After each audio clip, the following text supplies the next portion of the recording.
Here with defense coordinator Mark D'Onofrio, also coaches the inside backers. Heading into tomorrow's first scrimmage of the camp, where are you at as far as your inside guys? I know you have the two, obviously Darren Owens and Austin Robinson. Those are your two main guys up front. But how are some of the younger guys looking so far in camp? Well, I think we're starting to really work on developing the whole group and developing the deep group. Darian, Austin, and Roman Brown have been rotating with the first group. Roman plays two positions for us, so he can play both what we call our MAC and our rover position. And so we've got a nice three-way rotation going with that group. Those guys have been really good, working hard, and leaders, and getting better, mentors to the other guys in the group. And then Jordan Milburn, he's a guy who we're cross-training in two positions, who had a good spring. He's having a good camp. He's doing a nice job for us. Jordan Carmouche, who's playing MAC linebacker for us as well. Played outside in the spring when he first got here. We moved him at the end of spring. He's developing nicely. Donovan Mooten, he's a freshman who's looked good so far through 6 practices and continuing to get better. Elijah Gooden's gotten quite a few reps, continuing to develop. So we've got a pretty good deep group.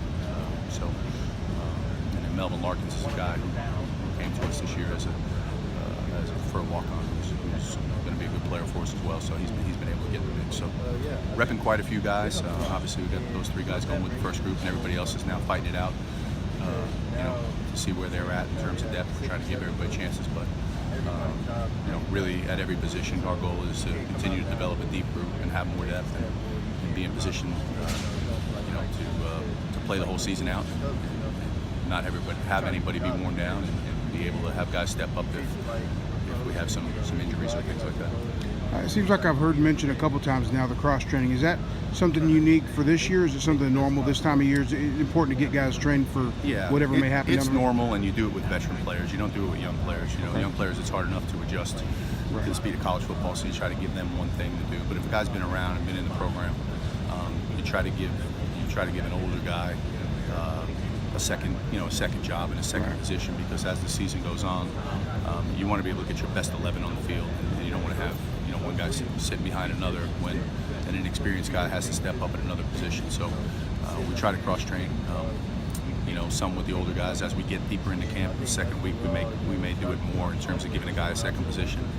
Now that we've installed the whole defense, and the guys have seen it at their first position, and now if they feel comfortable, just maybe cross-train. So you just try to train for a potential disaster during the season where you don't get yourself caught. When you say, all right, we don't have anybody to go in that spot. We'd rather have this guy here, but we never trained him at that spot. So that's part of it. That's part of training camp. That's part of spring. Cool.